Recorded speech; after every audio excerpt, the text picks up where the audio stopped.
మరో బ్రేకింగ్ చూస్తున్నాం. Phone tapping కేసులో శ్రవణ్ రావుకు నోటీసులు జారీ చేసింది దర్యాప్తు బృందం. ఇవాళ పంజాగుట్ట పోలీస్ స్టేషన్లో విచారణకు హాజరు కావాలని నోటీసులో పేర్కొంది. ఈ నెల 26న శ్రవణ్ రావు కుటుంబ సభ్యులకు నోటీసులు ఇచ్చారు పోలీసులు. 3 రోజుల సమయం తర్వాత విచారణకు హాజరు కావాలన్నారు పోలీసులు. శ్రవణ్ రావును అరెస్టు చేయొద్దని, అతను పోలీసుల విచారణకు సహకరించాలని ఇప్పటికే సుప్రీంకోర్టు ఆదేశాలు జారీ చేసింది. ఈ కేసులో ప్రధాన నిందితుడు ఎస్ఐబి మాజీ chief Prabhakar Rao, Shravan రావులపై red corner నోటీసులు జారీ చేశారు పోలీసులు. శ్రవణ్ రావును విచారిస్తే కీలకమైన విషయాలు తెలుస్తాయని భావిస్తున్నారు. ఫోన్ ట్యాపింగ్ కేసులో శ్రవణ్ రావుకు నోటీసులు జారీ చేసింది దర్యాప్తు బృందం. ఇవాళ పంజాగుట్ట పోలీస్ స్టేషన్లో విచారణకు హాజరు కావాలని నోటీసులో పేర్కొంది. ఈ నెల 26న శ్రవణ్ రావు కుటుంబ సభ్యులకు నోటీసులు ఇచ్చారు పోలీసులు. 3 రోజుల సమయం తర్వాత విచారణకు హాజరు కావాలన్నారు పోలీసులు. శ్రవణ్ రావును అరెస్టు చేయొద్దని, అతను పోలీసుల విచారణకు సహకరించాలని ఇప్పటికే సుప్రీంకోర్టు ఆదేశాలు జారీ చేసింది. ఈ కేసులో ప్రధాన నిందితుడు ఎస్ఐబి మాజీ chief Prabhakar Rao, Shravan రావులపై red corner నోటీసులు జారీ చేసిన పోలీసులు శ్రవణ్ రావును విచారిస్తే కీలక విషయాలు తెలుస్తాయని భావిస్తున్నారు. ఇక ఇదే అంశంపై మరిన్ని డీటెయిల్స్ అనిల్ అడిగి తెలుసుకుందాం. అనిల్, అప్డేట్స్ ఏంటి?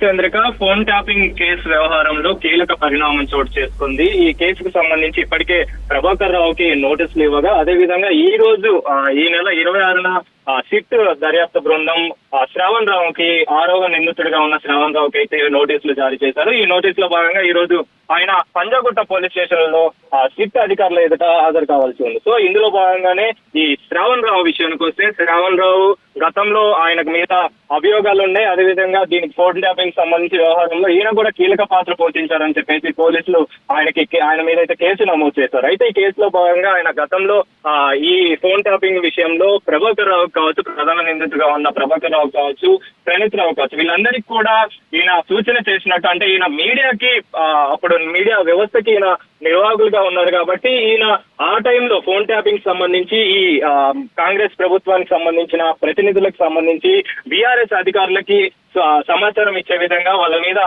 కాంగ్రెస్ ప్రతినిధుల మీద నిఘా ఉంచే విధంగా వాళ్ళకి ప్రభాకర్ రావు కావచ్చు, అదేవిధంగా ప్రణీత్ రావు కావచ్చు, వీళ్ళందరికీ కూడా సూచన చేసినట్టుగా కూడా ఈయన మీద ఆరోపణలు ఉండడంతో ఈయనని 6వ నిందితుడిగా అయితే చేర్చారు. సో ఇందులో భాగంగానే ఈయన మీద ఎఫ్ఐఆర్ ఫైల్ చేశారు. ఎఫ్ఐఆర్ లో భాగంగా ఈ కేసుకు సంబంధించి ప్రస్తుతం ఆయన విదేశాల్లో ఉన్నాడు కాబట్టి విదేశాల్లో ఉన్న సిచ్యువేషన్ లో ఆయనకి రెడ్ కార్నర్ నోటీసులు కూడా జారీ చేశారు.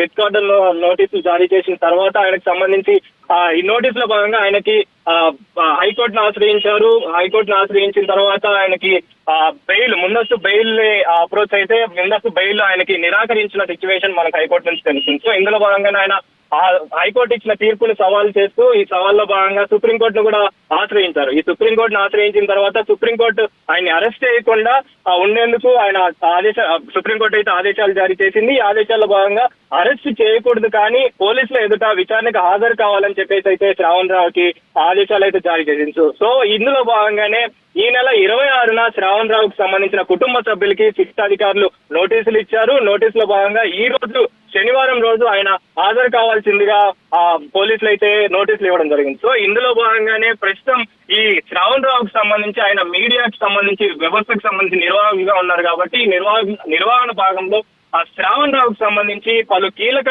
ఆధారాలు సేకరించే విధంగా ముందుగా, అంటే ప్రభాకర్ రావు మెయిన్ వ్యక్తిగా ఉన్నాడు, నిందితుడిగా ఉన్నాడు, కానీ ఈ ఫస్ట్ ఈయనని విచారణ చేస్తే ఈయన దగ్గర నుంచి ఆదేశాలు సేకరిస్తే ఆయన దగ్గర నుంచి కీలక సమాచారం అందుతుంది కాబట్టి ఆ కీలక సమాచారాన్ని బేస్ చేసుకొని దాని తర్వాత ప్రభాకర్ రావుని విచారణ చేసే అవకాశం అయితే కనిపిస్తుంది చంద్రిక. ఇందులో భాగంగానే ఈ రోజు పంజాగుట్ట పోలీస్ స్టేషన్ ఎదుట సిట్ అధికారుల ఎదుట అయితే చంద్రిక.